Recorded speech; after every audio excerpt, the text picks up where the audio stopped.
Де Лихт ресми түрде Ювентустан кетеді. Барселона жаңа шабуылшы алуға дайындалып жатыр. Ал Луис Суарес Атлетикодан кетуге дайын. Челси тағы үлкен трансфер жасамақшы.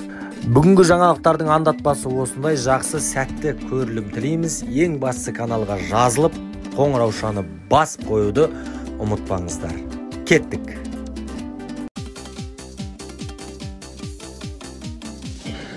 Футбол әлемінде айтқаны дөп келетін инсайдер бар, ол Фабрицио Романо. Фабрицио Романо айтады, Эвертон мен Киевтік Динамоның арасындағы келіссөздердің бәрі бітті. Киевтік Динамодан Эвертон Миколенко деген сол жақ қапталдағы ойыншыны қорғаушыны алып жатыр. Барлық нәрселер бітті. Мен осыдан бірнеше күн бұрын хабарлаған болатынмын. Миколенко Эвертонға келіп, дәрігерлердің тексерісінен өткен, бәрі болған, келісімшарт бітті. Енді тек қана Миколенко Эвертонның ойыншысы деп хабарлау ғана қалды дейді.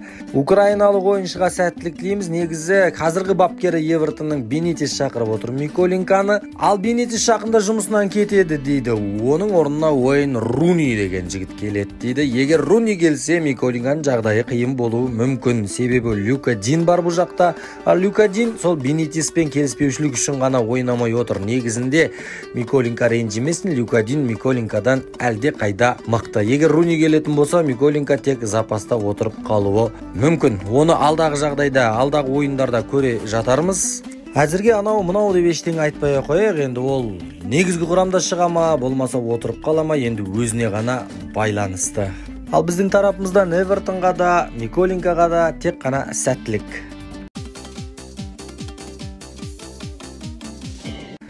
Кеше ғана Де Лихт жайлы әңгіме айтқан едік. Бүгін Мина Райола сөйлеп жатыр. Мина Райола айтады, Де Лихттің агенті Де Лихт өте жақын арада Ювентустан кететін болады. Ол клубты ауыстыратын уақыты жетті, және де Де Лихтті алатын клубтардың қатарында Реал бар, Барселона бар, ПСЖ бар деді Мина Райола, Де Лихттің агенті. Осындай жағдайлар болып жатыр. Негізі Ювентус Де Лихтті былтырақ сатамыз деп ойлаған екен, себебі зарплатасы көп ойыншы.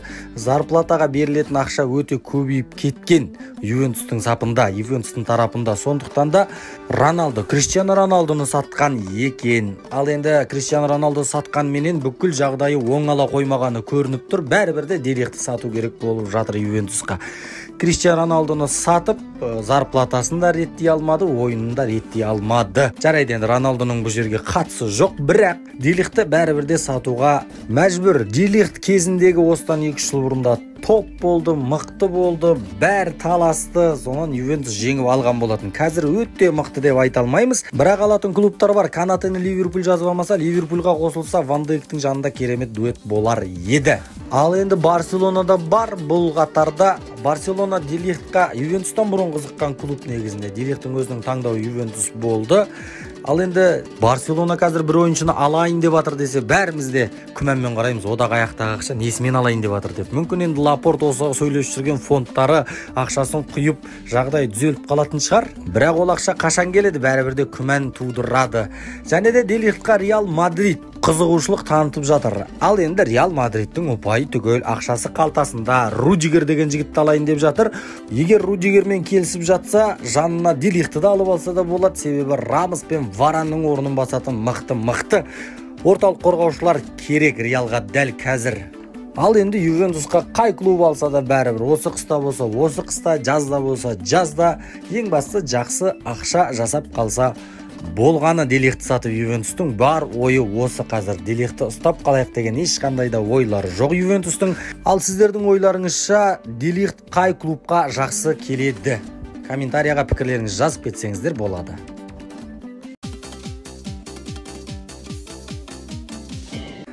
Ал Челси жақсы трансфер жасайық деп Миланның ойыншысына көз тіккен екен. Тео Эрнандесті Челси қатарына қосуы мүмкін. Ел национал басылымының айтуынша Чилуэлдің орнына Тео Эрнандесті алсақ деп отыр. Бен Чилуэл жарақатта, оның орнына жақсы ойыншы табатын болсақ, бірден командаға қатарға қосатын боламыз деді Тухель. Және оның орнын басатын екі ойыншы, біреуі Люка Дин, екіншісі әрине Тео Эрнандес. Енді Люка Динмен салыстырғанда міндетті түрде Тео Эрнандесті алатын шығар Челсилықтар. Ал бірақ Тео Эрнандес келген жағдайда міндетті түрде негізгі құрамда ойнайтын болады, басқа вариант нұсқа жоқ. Ал Чилуэлді үлкен ақша қалған болатын Челси, сондықтан да Бен Чилуэлді сататын болады. Өйткені алатын айлығы да жақсы, бұндай мықты ойыншыны отырғызып қоюға да болмайды. Ал енді Тео Эрнандестің контрактысы келісім шарты 2024 жылға дейін Миланмен. Сондықтан да ол аз ақша тұрмайды, кемі 50 миллион евродан жоғары тұрады деп ойлаймыз. Ал енді оның командада қарсыласы болып қалуы мүмкін Чилуэлға одан да көп ақша берген болатын Челси. Миланның қазір ойыны жақсы, прогресс бар, дамып келе жатыр, бірақ Тео Эрнандесті ұстап қалуы өте қиын. Ол бәрібір ерте ме кеш пе Миланнан кетіп қалады. Өйткені көз тігіп отырған мықты клубтар бар, бірақ осы қыста Милан Тео Эрнандесті қалайда жібермеуі керек. Себебі А лигасында Италияда сұмдық текетірес, сұмдық бақталас болып жатыр. Қызу ойындар өтіп жатыр, сондықтан да осы қыста жібере қояды дегенге сенбейміз. Луис Суарес Атлетико Мадридпен тағы да бір жыл келісім шартты созады деген сыбыстар шыққан еді, енді ол болмайтын болды. Луис Суарес Атлетико Мадридтағы соңғы маусымын ойнап жатыр, кететін болады. Оған себеп Диего Симеонмен болған қақтығыстар, ерегестер, әңгімелер. Диего Симеон Суаресті екінші таймның басында ауыстырып тастай береді. Соңғы ауыстырып тастағанда Суарес қатты ашуланып біраз нәрсе айтқан болатын, оның дауысын ешкім ести алмады, бірақ аузының жыбырлағанынан оқығандардың жазуы бойынша Симеонға Суарес малсың деген екен. Енді Суарес қайда барады? Суарес міндетті түрде МЛС-қа, Интер Майамиге, Бекхэмнің командасына барады деп жазып жатыр барлық басылымдар. Негізінде Луис Суарес пен Лионель Мессидің ойлары, идеялары солай болған екен. Екеуі бірге карьераларын, мансаптарын Интер Майамиге барып МЛС-та бітіреміз деген сияқты ойлары болған екен. Сол ойлары жүзеге асатын сияқты меніңше. Ал енді көп адам ойлауы мүмкін, Суарес нағып Барсаға қайтып келмейді, ертең контрактысы бітеді, оған ақша төлеудің қажеті жоқ. Барсада қазір ақша жоқ, шабуылшы да жоқ, жетісіп жатқан қайтадан Барселонаға келсе қатып кететін еді ғой деп ойлап жатқан адамдар да бар шығар, бірақ Барселона Суаресті қалай шығарып салғанын білесіздер. Суаресқа телефонмен айта салған сен боссың деп 40 секунд уақыт бөлген Суаресті қуып шығу үшін командадан. Осындай аңыз адамды. Ал енді Суарес ең болмаса өзін өзі сыйлайтын болса, Барселонаға қайтып келмейді. Оны сыйламаған клубты ол неге сыйлауы керек? Ал сол басына бақ қонбай жатқан Барселона жайлы тағы бір әңгіме, тағы бір жаңалық. Барселона Каванимен келісім шартты келісіп қойған екен. Келісім шарт жасасып қойған 1,5 жылға. Алдыңғы 6 айға Кавани айлығын барынша максималды түрде төмендетуге келіскен екен.